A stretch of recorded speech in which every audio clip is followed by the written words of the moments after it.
ተቀምጬ የማየው። እየቀለደ ነው። ምንም ቀለድኩት የኔ እናት?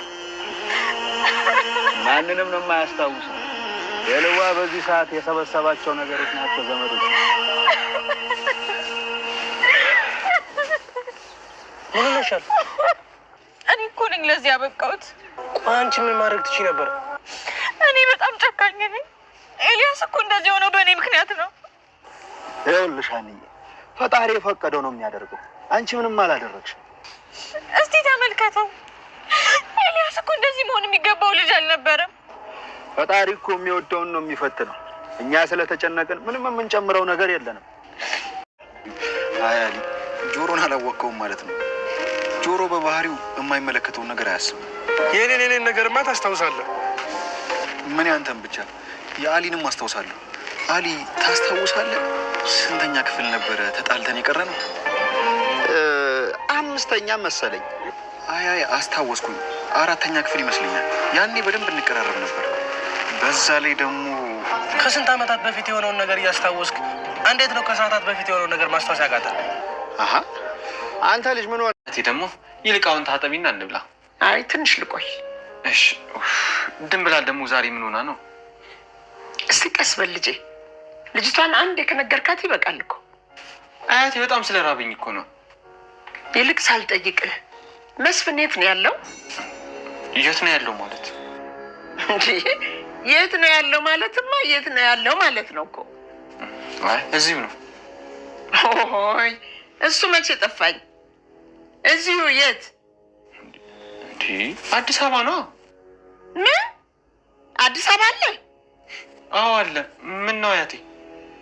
እኔስ መች ከደሴ ድረስ ሀኒቾ ኤልያስ በሀና ፍቅር አበደ። በሚያሳዝን ሁኔታ ኤልያስ ከደሴ ድረስ ሀኒቾን ብሎ ቢመጣም ሀኒቾ ፍቅሩን ስላልተቀበለችው እራሱን እስከ መሳት ድረስ አብሏል።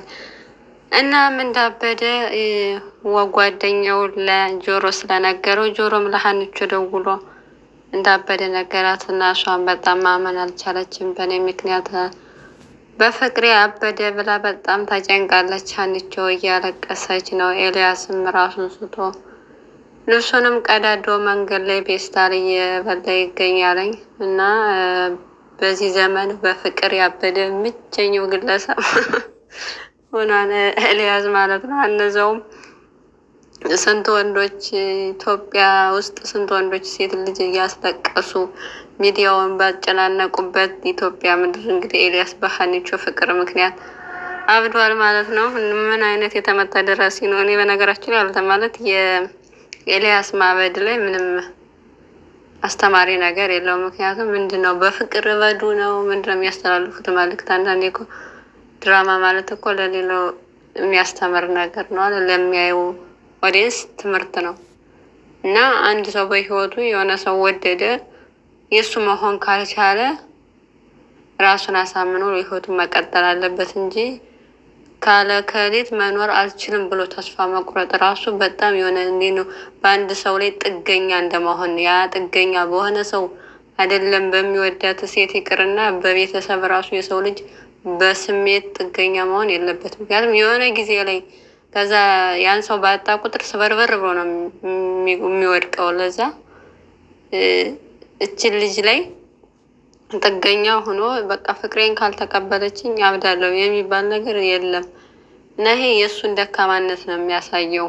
በቃ የሆነ ሰው አጥቻ አልኖርም ማለት አግባብ አይደለም ብሎ ይሄኛውን መልእክት ነበር ማስተላለፍ የነበረባቸው። እነሱ ግን በሀና ምክንያት እንግዲህ ሀና አንድ ሰው ናት። እሷ አንድ ሰው እንግዲህ ሶስቱን ሁላ ማፍቀር አትችልም።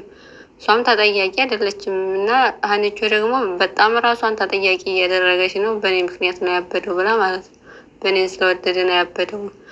ደግሞ በዛ ላይ የሚኖርላት አላማ የሚኖርላት ቢያንስ እናቷ አለች። ለሷ ሲል ራሱን መጠበቅ ነበረበት። ግን ሁለታቸውም ሄደው ጆሮም ሀኒቾም ሄደው ሲያዩትኝ ያው እንግዲህ ማንንም አያስታውስም ነው ያላቸው። ጓደኛው የወሎዬ ጓደኛ አብሮት ከሱ አይለይም ማለት ነው። ከጎኑ ሆኖ በችግሩም ጊዜ በጥሩ ጊዜውን ሰዓት አብሮ ነው። ምርጥ ጓደኛው ነው። በሚያሳዝን ሁኔታ ጆሮም ግን ሀኒቾን ይወዳታል። ግን ቢያንስ ጆሮ ቢያብድ ያምርበት ነበር። ለምን ጆሮ ቢያንስ የሚኖርለት ቤተሰብ የለም፣ የሚያውቀው ሰው የለም፣ የሚወደው ሰው የለም፣ የት ነህ ብሎ የሚፈልገው ሰው የለም። ቢያንስ እሱ ከዚህ በፊት ብዙ ነገሮችን ስላጣ ሀኒቾን አግኝቶ ቢያጣ ያንኛው በፊቱ ህመምና ስሜት መቶ ስለሚረብሸው ድጋሚ የሆነ ሰው ማጣትና መጎዳት የሚሰብረው እንደውም የሚሰብረው ቢገባ እንትን ነበር ጆሮ። ለምን ከጎዳና ላይ ተነስቶ በሷ ምክንያት አሁን ላይ ሰው ሆኖ ቤተሰቦቹ የሉት አባትና እናት የለው። በጣም የሚያሳዝን ልጅ ነው እና ድጋሚ ቤተሰብ አገኘው፣ ድጋሚ ሰው መውደድ ቻልኩ ብሎ ሲወድ ሀኒቾ እምቢ ስትለው መናደድ ያለበት እውነት ለመናገር ማዘን ያለበት መሰበር የነበረበት ጆሮ ነው። ግን ጆሮ ተረድቷታል። አሁን ላይ አንቺ መሆን የምትችይው ለአንድ ሰው ነው እንጂ ለሶስት ሰው አይደለም። ስለዚህ ይሄ ደግሞ የአንቺ ጥፋት አይደለም ብሎ ሀኒቾን እያጽናናት ከጎኗ ነው ያለው። እናም ወደ ቤት ራሱ የመለሳት እሱ ነው። ወደ ቤት ራሱ መለሳት ማለት ነው። ምክንያቱም ኤልያስ አሁን ላይ ማንንም እያስታወሰ ስላልነበረ እቤት ሄዳም ስቅስቅ ብላ አለቀሰች። ሀኒቾ ወንድሟም ምንድን ነው ብሎ ሲጠይቃተኝ በእኔ ምክንያት ኤልያስ አበደ መሆኑ ነው ያበደው ይላል። በእኔ ፍቅር ምክንያት ስትለው ደግሞ በዚህ ዘመን በፍቅር የሚያብዳለን እያለ እየጠየቃት ነበር። እና በቃ እሷን ተጠያቂ እንዳልሆነች ነው እሱም ያስረዳታኝ። እሷ ደግሞ እንኳን አይደለም ሰበብ አግኝታ ሀኒቾ በቃ ማልቀስ ነው ስራዋ። ድራማው ከጀመረ ጊዜ ጀምሮ እስካሁን እንዳለቀሰች ነው ሀኒ። እና የሆነ እሷን ካላስለቀሰ ደራሲው ራሱ ደስ አይለውም መሰል። ሁሌ ስታውን ራሱ መከራ እኮ ነው። ሁሌም እያለቀሰች በጣም ከባድ ነው። ነገራችን ላይ ማለት የውሸት ማልቀስ በጣም ከባድ ነው። እና ተጠያቂ አይደለችም ሀኒቾ፣ ተጠያቂ አይደለሽም። ያንቺ በቃ የፈለገው ሰው ሊወድሽ ይችላል። አብሮ የመሆን ፍላጎቱ ግን ማንንም ሰው ማንንም ሰው መውደድ ይችላል።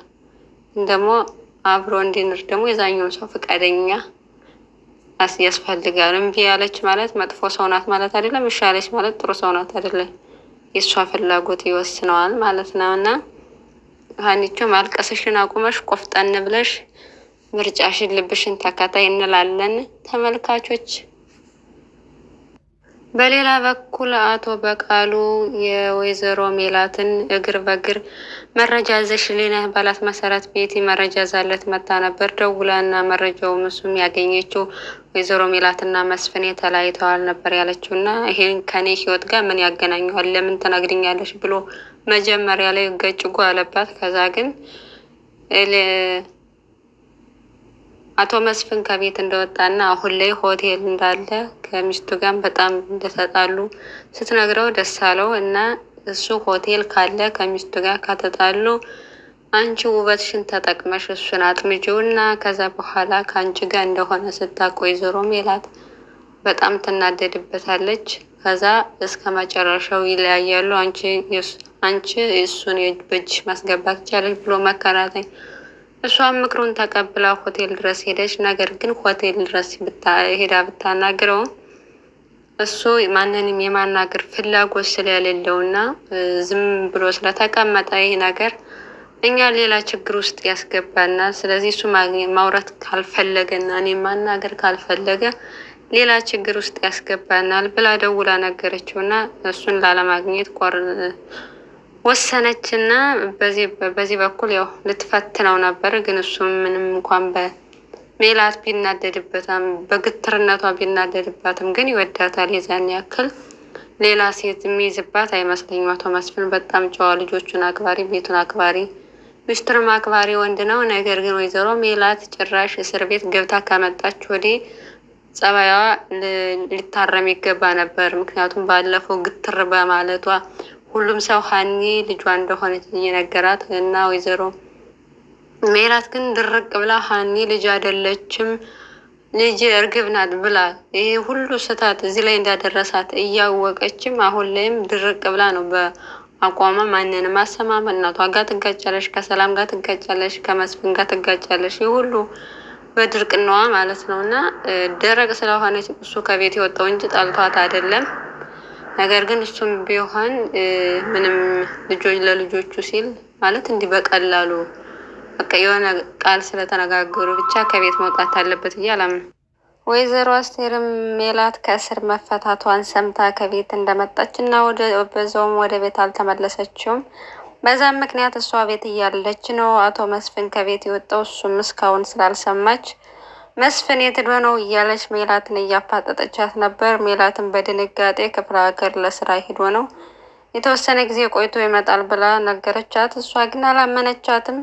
ነገር ግን ከመቀበሉ ጨመራች ስላልነበራት እየተጠራጠረች ከልጇ ጋር እየተከራከረች በዚህ አመነች። ስላልተዋጠለት አስቴርም ስላልተዋጠላት ምናሴን ጠየቀችው። አባትህ የት ነው ያለው ብላ ስትጠይቀው አዲስ አበባ ውስጥ ነው ብሎ ጠየቃት እና በዚህ አጋጣሚ እንግዲህ ሜላት እየዋሸቻት እንደሆነች ተገነዘበች። እናም ካለበት ቦታ ውሰደኝ ብላ ለመነችው። ምናሴ ግን ለመውሰድ ፈቃደኛ አይደለም። ምክንያቱም አባቱ እንደቆረጠና ድጋሚ በእኔና በሜላት መካከል ማንም ሰው እንዲገባ አልፈልግም ስላለው ያን ውሳኔውን ላለመቃወም ማለት ነው። እንግዲህ ሁለታቸውም ወይዘሮ ሜላትም ይቅርታ ማለት ትፈልጋለች እና ካለበት ቦታ እሷም ውሰደኝ ብለው ነበር። እሱ ሊወስዳት ፈቃደኛ አይደለም። ምክንያቱም አባቱ ከዚህ በኋላ እንደማይታረቅ ስለገባው ማለት ነው። እና እሷም ያው የእናቷ ምላስ ፈርታ ነው በእርግጥ ይቅርታ ልለው ይገባል እያለች የምትጨቀጭቀው።